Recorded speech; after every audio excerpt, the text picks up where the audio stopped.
I'm Rob Gimello, and I'm glad to be here. My first visit to the city of 10,000 Buddhas. Years and years ago, decades ago, I visited Gold Mountain Monastery in San Francisco when Master Xuanhua was living there. But this is my first visit to your new facility, and I'm glad to be here. I'm retired now from my academic position. The last academic position I had was at Notre Dame, and I retired 5 years ago, so I don't often get the chance to lecture. And I miss it, so it's a good opportunity to come occasionally as a visitor to other educational institutions and do again what I did for 40, 50 years. I thank you for being here so that I could share with you the results of some of my work. The topic for today's lecture, let me see here, is iconography. So,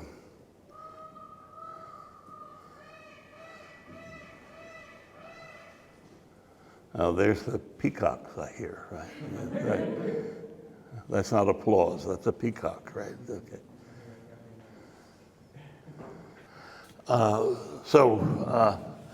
As an introduction to this topic of iconography in Buddhism, I thought I would begin by pointing out that when Buddhism first came to China in the early centuries of its development in China, many Chinese were struck by the extent to which Buddhism relied on icons, on images, three-dimensional images like sculpture, two-dimensional images like painting, played a far greater role in Buddhism than in any of the native Chinese traditions. So there were some Chinese observers of Buddhism who labeled Buddhism as a whole Xiangzhao, the religion of images, right? So it's entirely appropriate that we should focus on images when talking about Chinese Buddhism, and indeed about Buddhism throughout Asia. So I thought I'd begin on that note. To the Chinese who were first acquainted with Buddhism, first came to be acquainted with Buddhism, they were struck by the importance in Buddhism of images. Right? So we should also pay attention to that aspect of Buddhism. But before doing that, we ought to get, I think, clear in our minds, to the extent possible, what we mean by images in connection with Chinese Buddhism. I prefer to use the term icons, which is, of course, the root of the word iconography. And it's not always clear in modern understanding what an icon is. Very often it's mistaken for what is sometimes called an idol.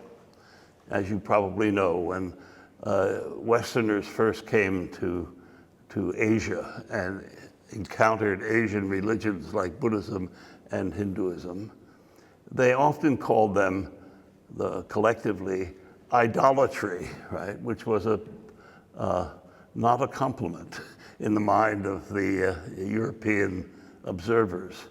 I think, therefore, our first step should be to distinguish between what an icon is and what an idol is. Right? There's a lot that could be said on this. There's a great literature by philosophers and art historians talking about what makes an icon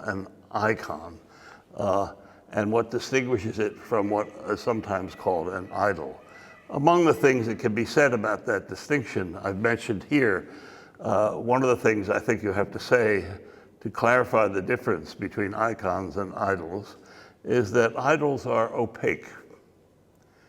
By that I mean, when you look at something that you've decided or others have decided is an idol, you see only its surface. You don't see into it or through it. It's all surface. You might say it's one-dimensional, right? It's a block of granite or pigment on paper or silk.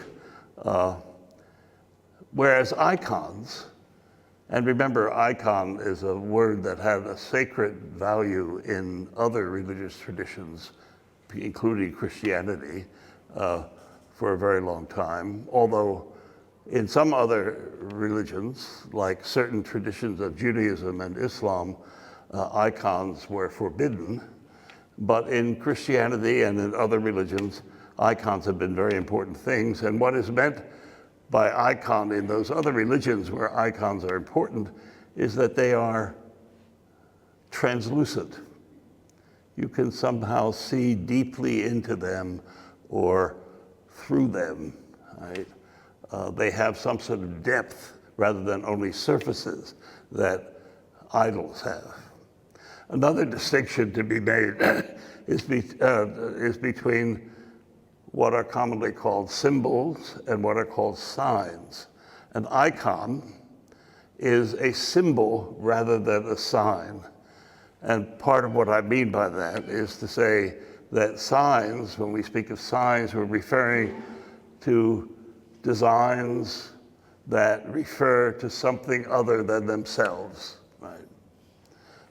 Whereas what is often meant by a symbol is that it is an image which embodies what it refers to. What it refers to is not something outside other than itself. It is incorporated into the image. So I wanted to make those two points at the outset, since they underline much of what I have to say about this subject, and in fact, much of what Buddhism has to say about its sacred images. This is the sacred image I thought we'd focus on mostly today. This, I assume, is recognizable to all of you, right? This is the goddess, and we call her for the moment goddess, Cunti, right? One of the particularly gorgeous painting that is in the Gugong, in the National Palace Museum in Taipei, done by an anonymous artist in the Ming Dynasty. This particular deity was important in the royal family of the Ming Dynasty, and they commissioned images like this one, which I think is a particularly beautiful one. And by the way, if you find it, as I do, beautiful, next time you go to the Gugong in Taipei, if you do, you could buy beautiful prints of this. I have one hanging on my living room wall. Absolutely gorgeous. We'll talk about it in detail in a moment. But although she is known to all of you, apparently, when I first came upon her, she was utterly unknown to me. I had no idea who this figure was when I first encountered her. And that's a bit embarrassing because I had been studying Chinese Buddhism for several decades before I encountered her, and still she was a surprise to me. I encountered her in a text that I was studying, the title of which is given here.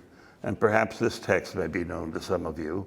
Xianmi Yantung Chenghuo Xinyao Ji, the roughly translated essentials for attainment of Buddhahood through the perfect penetration of the occult and the manifest. This is a text written in the late 11th century, we believe, by a monk who enjoyed high status in the Buddhist communities of the Liao dynasty. He was a Han Chinese monk from Datong, but he flourished under that period when northern China was governed by the Khitans, who established the Liao dynasty. What led me to look at this text was I've long been interested, as all of you I think are, in the Huayan Sutra, the flower garland or flower ornament sutra. And although most of my work was focused on the Tang dynasty, when the school based on that sutra was established and flourished, I was interested to see what happened later in history to Huayan, So I was engaged in studying the post-Tang history of Huayan Buddhism in China, and came upon this text, which is a text divided into three parts. The first part is a kind of summary of the essential doctrines of Huayan Buddhism. And what is called here Qian, the manifest or the exoteric, is the label given in this text to what we call Huayan Buddhism. You know the distinction between exoteric and esoteric Buddhism. Huayan is usually regarded as one of the pinnacles of exoteric Buddhism. And the first third of this text is a very interesting summary of the essentials of Huayan Buddhism. But the second and third parts of the text, I was surprised to find, have to do with the cult of the goddess Cunti. The author of this text, the monk named Daoshan or Fa Chuang Dashi, saw a deep connection between the liturgy and the beliefs associated with the goddess Cunti and the doctrines of Huayan Buddhism. And this text was an effort to show the connection between Huayan thought and the worship of the goddess Cunti. And it's when reading this text that I first encountered this particular goddess. And when I first encountered the author of this text, when I first looked up his name in dictionaries, Daoshan, very strange character, that second one, I had a hard time learning about him. They said he resided at Wu Taishan, which I'll talk about later during my visit, and at a temple at Wu Taishan called Jinhe Se, the Gold River Temple. And I had been studying Wu Taishan for several years, and I couldn't find a temple at Wu Taishan named Jinhe Se. Very distressing to me, until I finally realized that the reference to Wu Taishan was not to the main Wu Taishan in northern Shanxi province, but to one of the several surrogate Wu Taishans that are scattered around East Asia, several of them in China, a couple in Korea, that borrowed the name Wu Taishan and were thought to be like distant presences of the main Wu Taishan.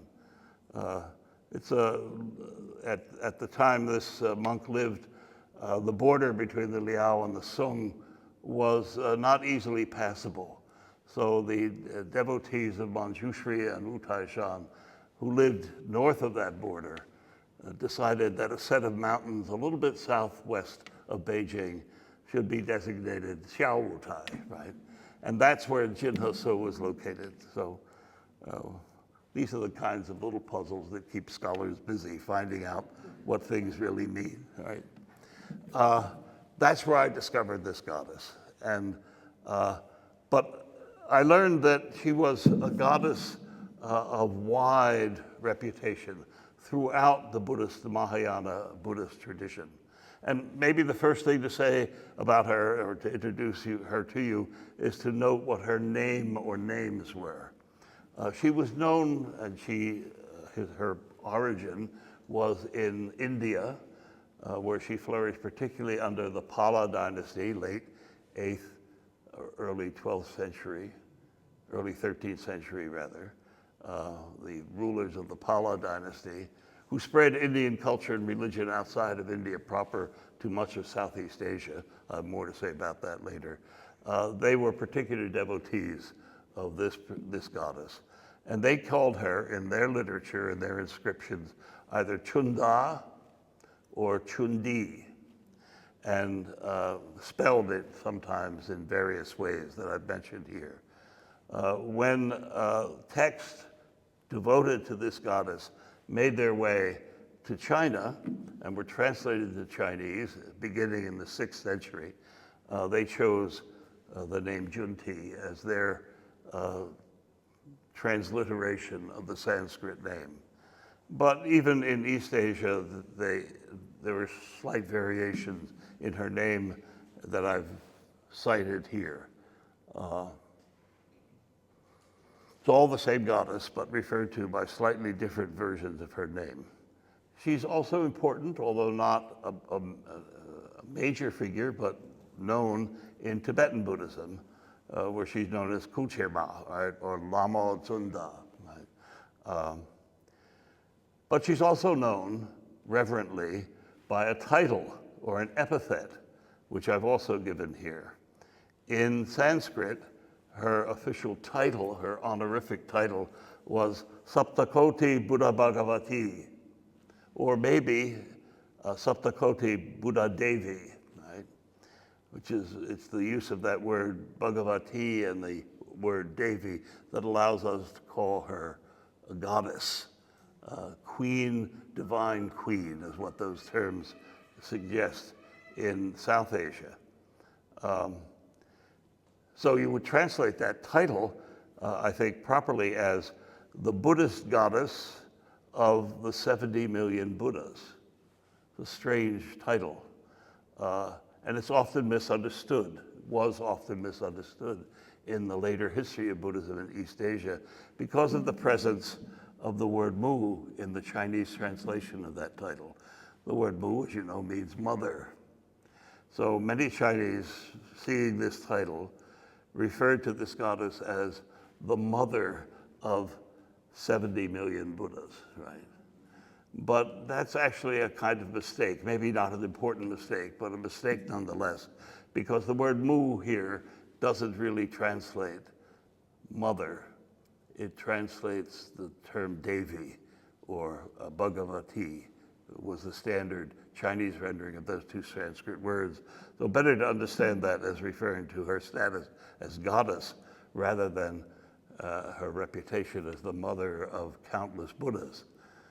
The reason why she's given that title is that there's another very important text in Indian and Tibetan Buddhism, which came to China a bit later in the early Sung dynasty, called the Karanda Vyuha Sutra, which is a sutra focused particularly on Guanyin, on Avalokiteshvara. But in the course of that sutra, there's an episode in which Guanyin appears and magically assumes a huge size, and from every pore on the skin of Guanyin, a Buddha emerges. And they counted them as 70 million of them. And you know what they did when they emerged from the flesh of Guanyin? They all in unison recited the Cunti Dharani, the Cunti Twoloni, right? And that's where that title comes from. It comes from the Karanda Vyuha Sutra and refers to the 70 million Buddhas who chanted the Dharani, the spell associated with this goddess. Right? Sometimes people didn't understand this and they took the term formu in Chinese and tried to translate it back into Sanskrit as Buddha Matrika, Buddha Mother, but that's just a hypothetical and incorrect translation. So that's her names and titles. And I thought the story of the Karanda Vyuha would be interesting to you. She's very well known throughout South Asia and Southeast Asia, not only known in China.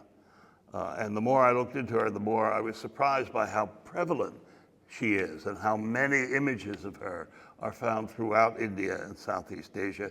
And I thought I'd quickly show you several of them so you'll get some impression of how she was imagined in the artistic traditions of South and Southeast Asia.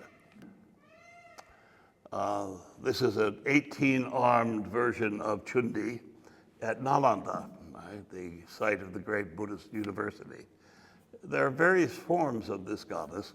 The one most familiar in East Asia, also known in South Asia, is the one in which she has 18 arms, right?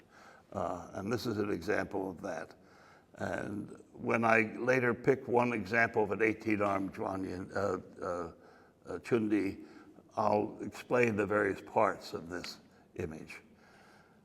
There's another version, also from Nalanda. Still another from the Pala period, where she has 18 arms. Still another from Bodh Gaya, let's see. One from Udayagiri, where she has only 12 arms, right? That's another version of her image. And probably the most common representation of the goddess Chunda or Chundi in India and Southeast Asia is her version with 4 arms. And there are many, many examples of these. This is one of them. We'll talk about what she's holding in her hands and wearing on her person later. Another 4-arm Chundi from the 10th century, now in the Indian National Museum in Delhi. Still another.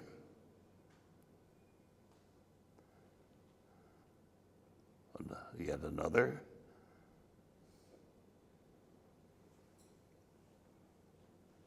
This is a miniature painting of the goddess that appears in an early surviving Sanskrit manuscript of the Ashta Sahasrika Prajnaparamita Sutra, the Perfection of Wisdom Sutra in 8,000 lines. Right?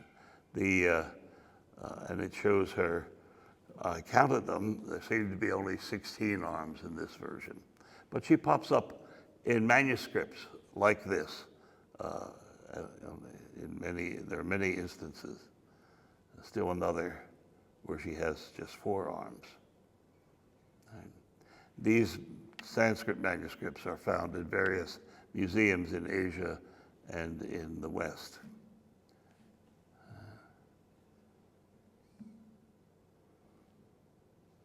There's one from Sri Lanka. You know, we think of Sri Lanka as a Theravada country, but in medieval times, Mahayana Buddhism, even esoteric Buddhism, also flourished in Nalanda, in Sri Lanka. Just to show you how many, I've gathered together dozens of these, and give you some impression of how common this figure was in East Asian, in South Asian and Southeast Asian iconography. And this is a modern image from India. One from Nepal. So common, and yet discovered by this scholar only late in his career. Right? I've mentioned Southeast Asia several times. I'm talking particularly of Java and Sumatra. And here's one of my favorite images of the goddess Chunda. From Java. It's a miniature, only a few inches high, but it's in the museum in Vienna, and I found it particularly elegant representation of the goddess. The elaborate tresses of her hair. Still another from Central Java. She was very popular in the Buddhism that flourished in Java in medieval times. This is one of the famous Buddhist monuments near Borobudur in Java called Candi Mendut. And one of on the northeast wall of this monument, there's a large tableau. You see it here in the center, depicting the goddess Chunda. There's a photograph of her.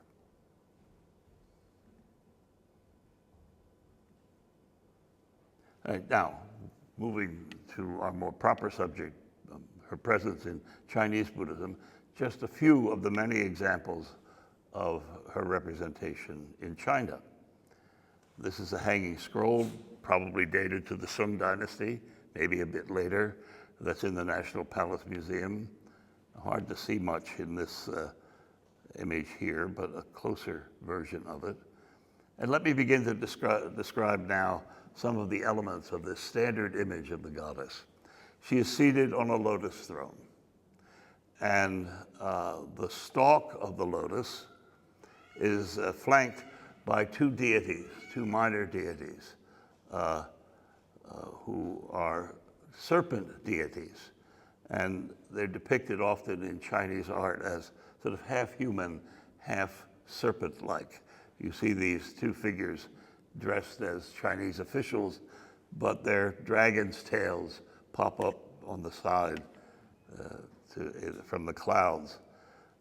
She has here 18 arms, we'll count them later, and hovering above her is a circle in which is inscribed the Dharani, or spell, associated with the goddess. More about that later. Here you can see the components of the painting more clearly in black and white.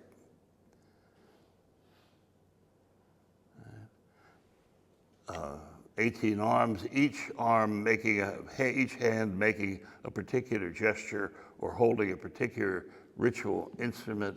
She has a third eye in the middle of her forehead. Her clothing is usually described in the text as brilliantly shimmering white, but she's adorned as many deities and bodhisattvas and others are, with much in the way of jewelry, etc. And there's a close-up of that Dharani written in Sanskrit script.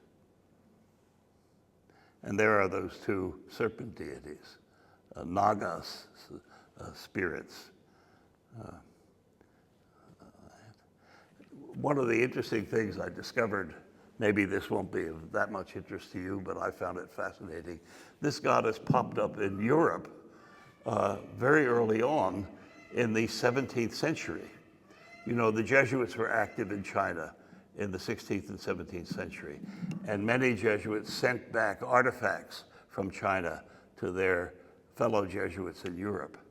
And one European Jesuit named Athanasius Kircher, who was a very famous scholar in his day, published a book in 1667 entitled China Illustrated, China Illustrata.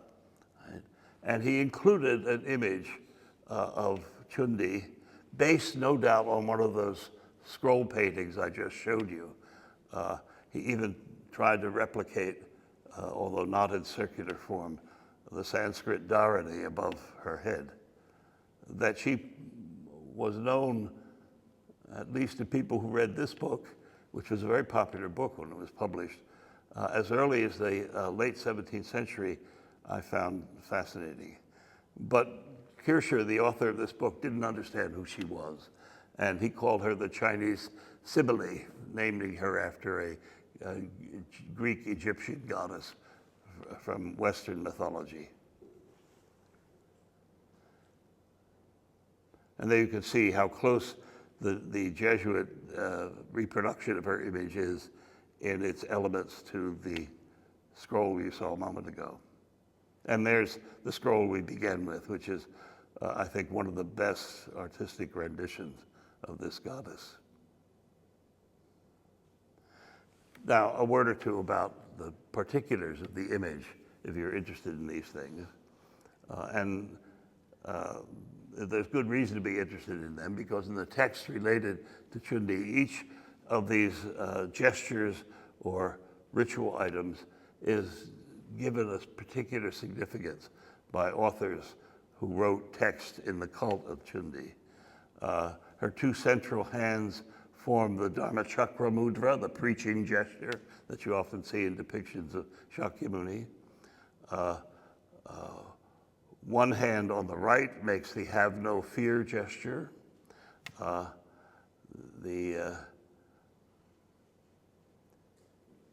then on the right side of the image, from top to bottom, she's shown holding a sword, a rosary, a citron fruit, an axe, an elephant goad, a thunderbolt wand or vajra, and a jeweled banner, right?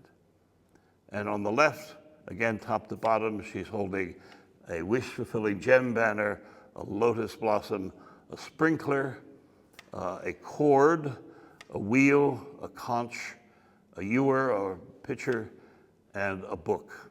And these items appear in almost all of the East Asian depictions of the goddess. And in the text related to her, each is assigned a particular significance. And a quick view of some of the representations of the goddess found in China. A miniature statue from the Sung dynasty, another from the Ming dynasty, an unusual one found in the museum at Wutaishan, where she has 22 arms rather than 18. This image influenced, I suspect, by the Tibetan version of the cult of Cunti, where she's often shown with more than 18 arms. There's a modern Chinese woodcut that you see in devotional manuals that you can still buy in Buddhist bookshops today. And you'll notice in this one, the Naga deities have become fully fledged dragons in the Chinese manner, flanking the stalk of the lotus. A modern Chinese devotional image with the Dharani written above. More about the Dharani in a moment. Still another example is a popular devotional art associated with the goddess.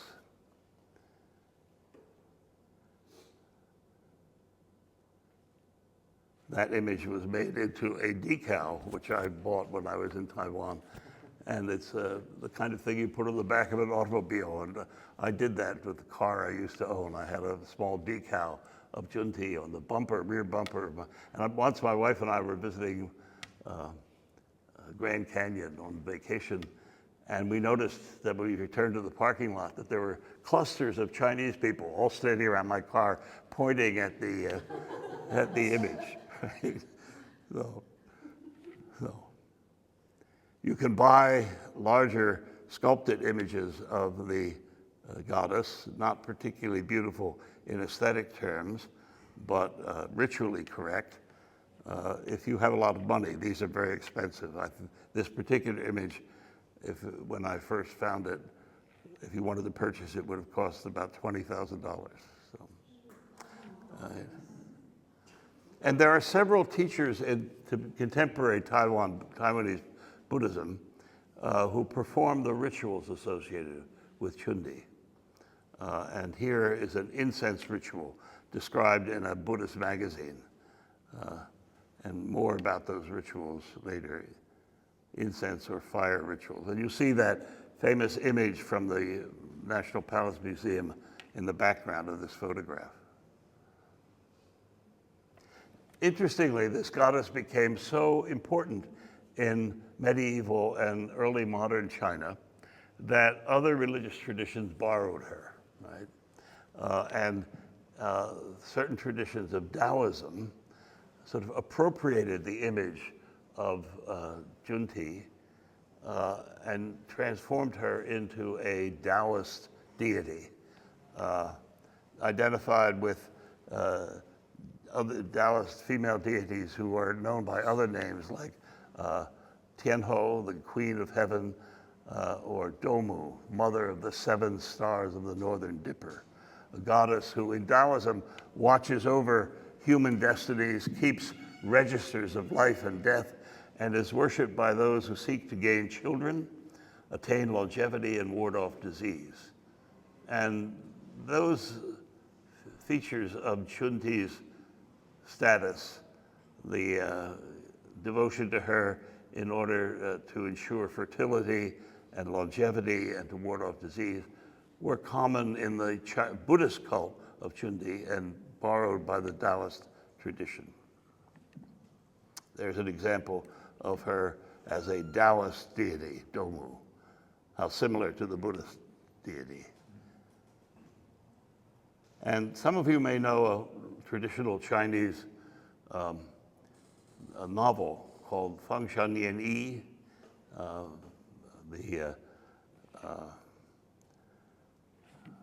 the investiture of the gods. Cunti appears in that novel, in the mythology of that novel, under the name Cunti Daoren, right? But the same figure. Interesting to see how her importance was such that she spread beyond the borders of Buddhism and played a very important role in that deity, in that novel, subduing a demon. She also, this cult, was transmitted from China throughout the rest of East Asia to Japan, to Korea, to Vietnam. And there are many quite beautiful examples of her image in Japanese Buddhist art. This is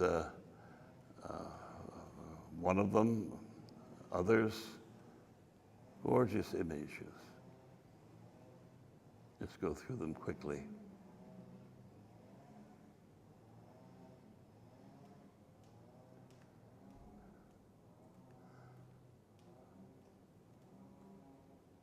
This is one of Japan's national treasures, a famous sculpture of the Kamakura period. Did a rendition of her. And in the Japanese tradition, unlike the Chinese tradition, for very interesting but curious reasons, Cunti came to be, in Japan, regarded as one of the forms of Guanyin. There's a complicated story about how this came to be, but this is a statue of Cunti in a set of 6 kannon or Guanyin images. There's a small private devotion shrine showing the goddess. She appears often in many iconographic manuals, sketches of her in manuals used by Japanese Buddhist artists as models for their artistic productions.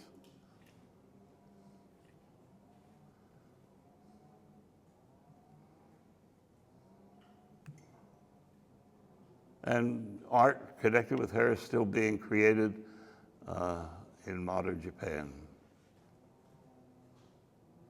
This is from Korea. It's in the Korean, this image comes from an item in the Korean National Museum in Seoul. It may have been something of Chinese origin that was acquired in Korea and shows a more complicated image of the goddess Cunti with her 18 arms and all the standard features of the standard image, but surrounded by other subordinate images. Here's now the Dharani associated with her. This is a photograph of a stone inscription of the full version of the Dharani from a 9th century Chinese Buddhist text.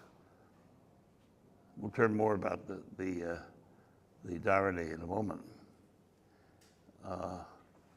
Kukai, the famous founder of Shingon Buddhism in Japan, brought back images of the goddess and copies of her Dharani, written in Siddham script, Shitan script, which was the common version of Sanskrit orthography in medieval and still modern Japan.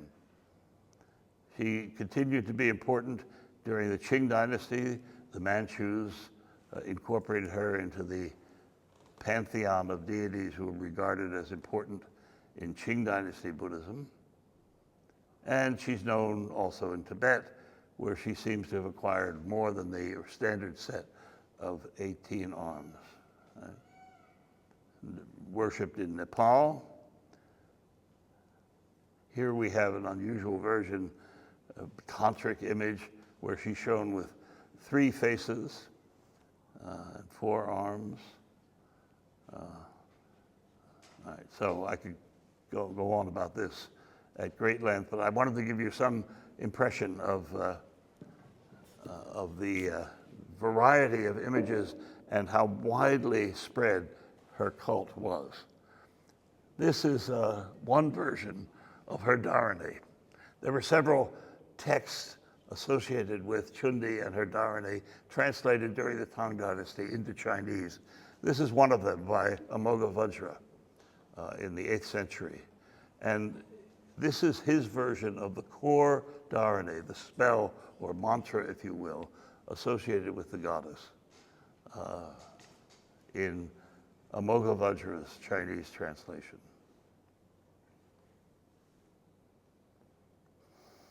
There's a version of the Dharani with prefatory mantras and a concluding mantra written in the Ranjana or Lansa script that's commonly used today in Nepal, but was used in the Yuan and Ming dynasty in China as well. There's the version of the Dharani in Siddham script. And there's a Chinese transliteration of the Dharani.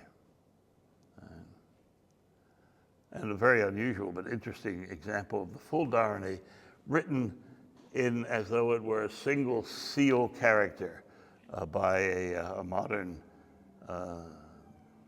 Tibetan artist.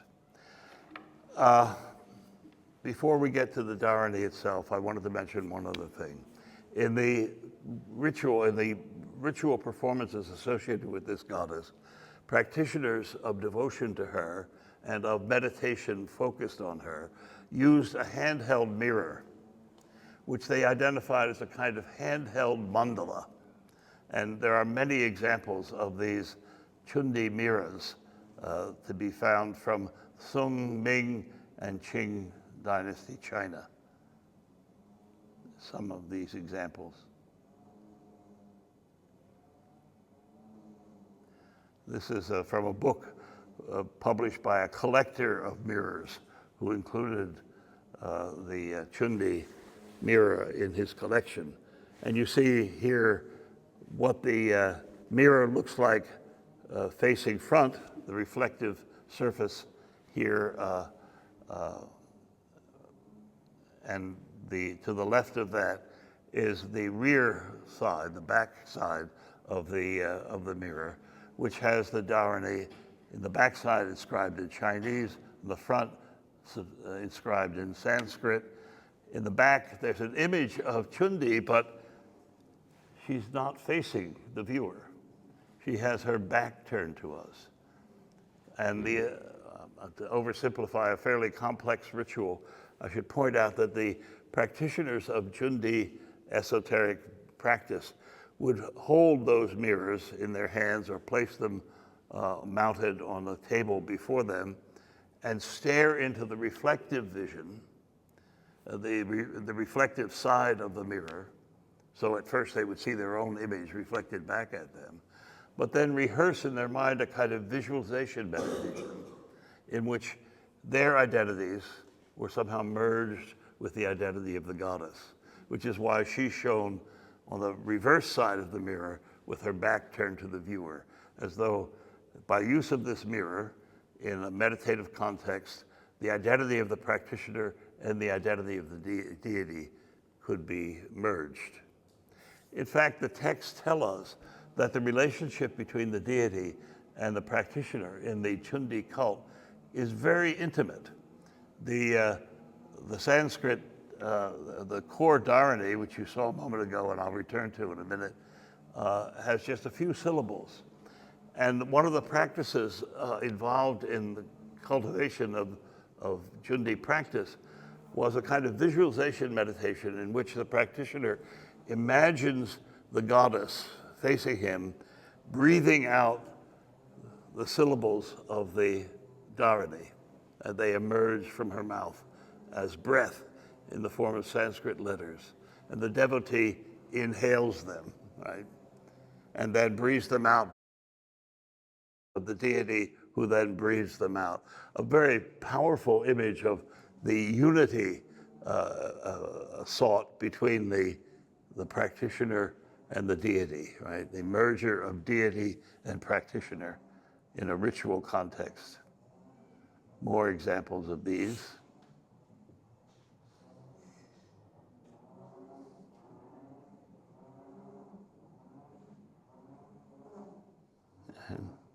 And these are the core syllables. If you go to Buddhist paraphernalia shops in Taiwan, in Hong Kong, in Southeast Asia, you'll find modern versions of these Cunti mirrors. Associated with the goddess, in addition to the Dharani, the spell formula, there's also a particular mudra, a particular hand gesture. And the formation of that gesture is outlined in this sketch here, how you make the Cunti mantra, or excuse me, mudra, right?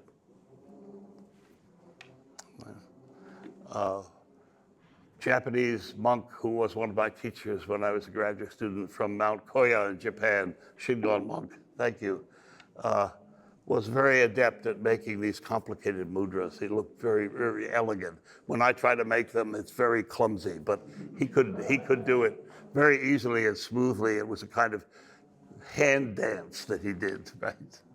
Amazing, you see. The assumption is that the person of the deity is somehow embodied by the Dharani and by the hand gesture. So that by forming the hand gesture and reciting the Dharani, you are, in a sense, summoning the presence of the goddess. She is somehow dwelling in that gesture and in those syllables.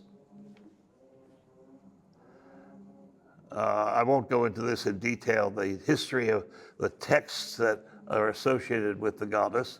If any of you are interested in this sort of thing, you can see me later, I can give you the details. And here's the author I mentioned earlier, in whose writing I first discovered the deity. And there's shots of Little Wu Taishan, south, now a very popular hiking destination for Chinese outdoors people, right? Who you can go online and find how to visit and how to take the hike through the 5 peaks. But in Liao and Yuan and Ming times, it was a sacred Buddhist site dotted with temples and statuary.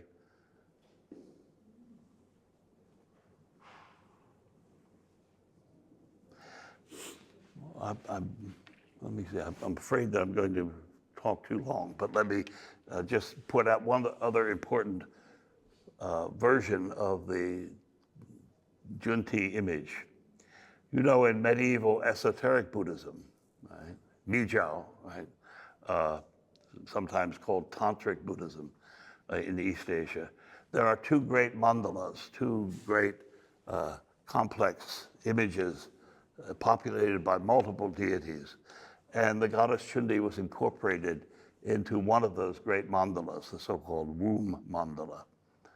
There's an example from Japan, 17th century version of the womb mandala. And Cunti, because she came in Japan to be identified with, as one of the forms of Guanyin, is placed in this mandala, in the quadrant just above the central lotus, which is called the Hall of Perfect Knowledge, or the Hall of the Buddha Mothers, right? The Buddha goddesses. She is number 13.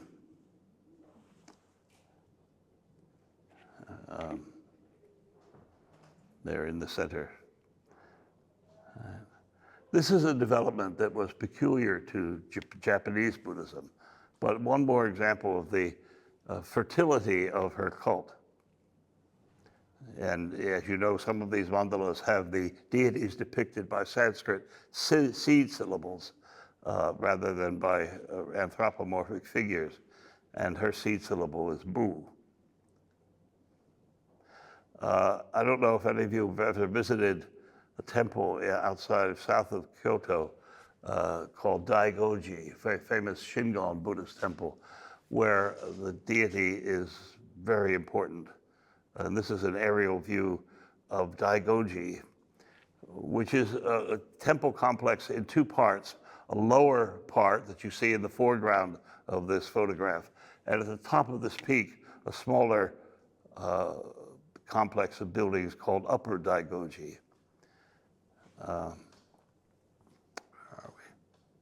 Artistic representation. And pilgrims would travel from all over Japan to Daigoji, and part of their pilgrimage was to ascend the mountain from lower Daigoji to upper Daigoji. Just before they reached the top, they came to a spring called the Spring of quintessential elixir, Daigo, right, in Japanese pronunciation, right, which is the Chinese version of the term ghee, the most rarefied distillate of butter, purest refined essence of milk, right? And if you approach her shrine at the top, you wash with the first time I visited this place, I very unwisely chose to go in mid-August when the climate in Japan is virtually unbearable. Temperature in the 90s, humidity in the 90s, hot sunny day. I had to walk up this very steep path. Took me over an hour. By the time I got to this shrine, this spring, I was drenched in perspiration, and I hope the goddess wasn't offended. I took the ladle and poured the cold spring water over my head to cool off. I assume it was a blessing. Others might have thought I was being impertinent. And there's her shrine, which has images of her on the center of the altar, above a shingon, an esoteric Buddhist ritual platform. Unfortunately, a couple years after I visited this, the shrine burnt to the ground. It's been rebuilt since then, but they had to find a new image of goddess to be the central figure in the shrine.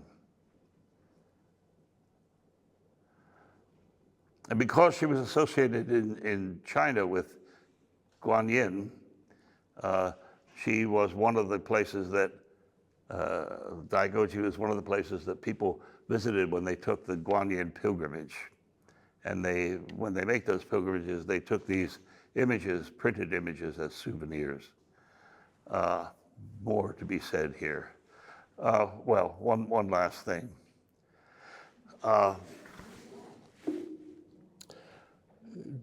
In medieval China and in medieval Japan, as I've already mentioned, devotion to the goddess was often undertaken for purposes of ensuring fertility. Women who wish to get pregnant or pregnant women who wish to have an easy birth would practice things devoted to this goddess. And one of the things used in this practice to ensure fertility was a Chinese medicinal element known as yuhuang, right? Go-o in Japanese, ox yellow, which is, if you go to a Chinese apothecary, you can find this medical ingredient. We know it in the West as bezar. It's something made of the concretions that are formed in the stomachs of ruminant animals, like cows and sheep.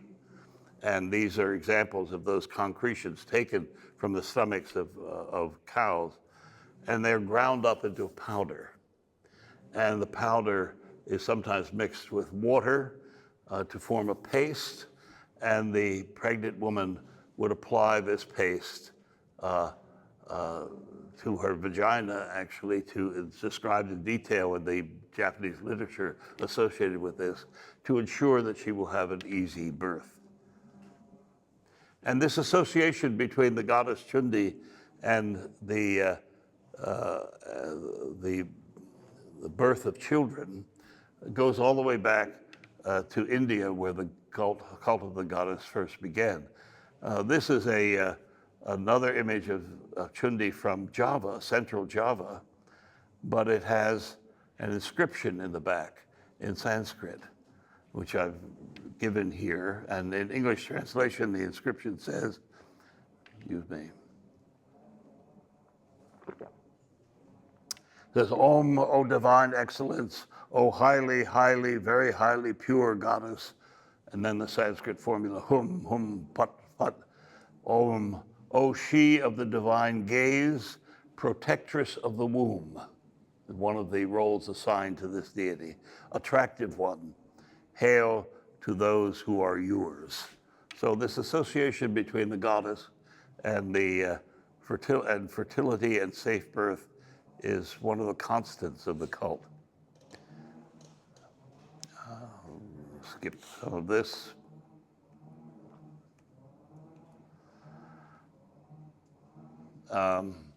This pertains to how she became identified with Guanyin in Japan.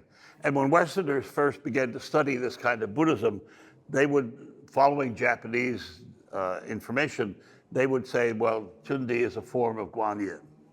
She never was a form of Guanyin in China until in modern China, the Chinese Buddhists began to follow the Japanese practice. But it was originally a Japanese notion that Cunti is a form of Guanyin. Actually, she was a separate deity with her own cult. Although there was an association with Guanyin in that Sanskrit text I mentioned to you earlier, the Karanda Vyuha, because when the Buddhas emerged from the pores of Guanyin's flesh, they recited the Cunti Dharani. So there she appears as one of the 6 forms of Guanyin.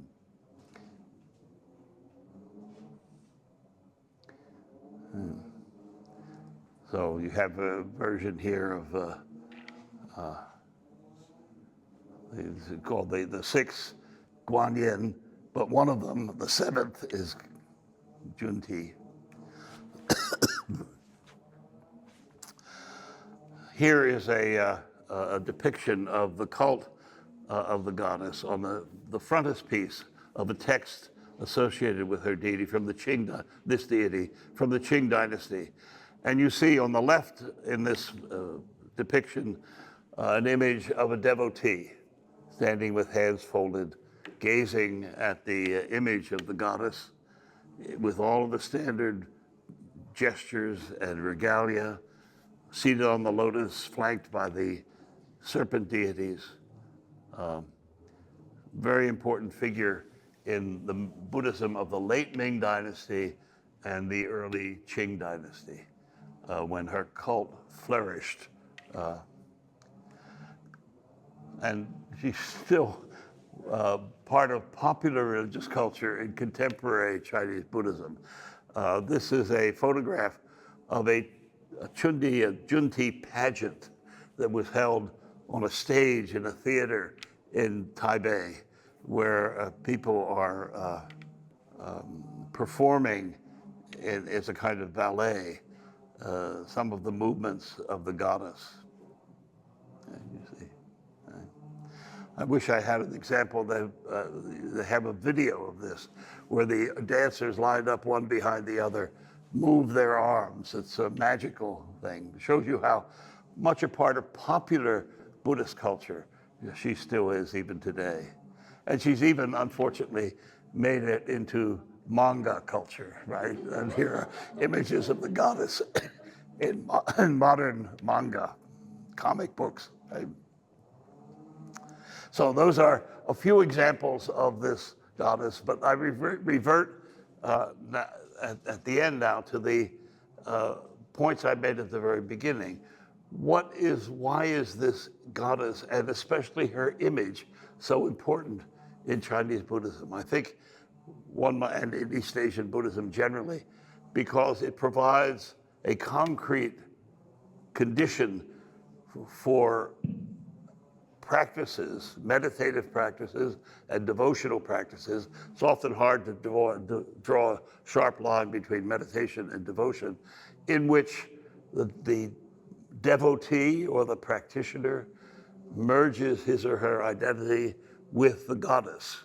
And in those texts, that Liao Dynasty text where I first discovered her, that merger between the practitioner, the visualization practice in which the deity and the practitioner merge, is also an occasion for the rehearsal of some of the most fundamental doctrines in the Huayan Buddhist tradition, in which particular things, you know, the phrase from Huayan Buddhism, shi shi wu ai, right? The merger, the non-separation of thing from thing, concrete thing from concrete thing, is given a kind of ritual expression in the spiritual intercourse between the practitioner and the goddess, a way of incorporating ritual into the meditative and even the philosophical life of Buddhist practitioners, which is an aspect of Buddhism the ability to merge what we might in the West call philosophy with what we might call ritual, to merge those two things, is a hallmark of, I think, East Asian Buddhism that is not sufficiently appreciated in the modern world. And the Cunti cult is a powerful example of that. Thank you.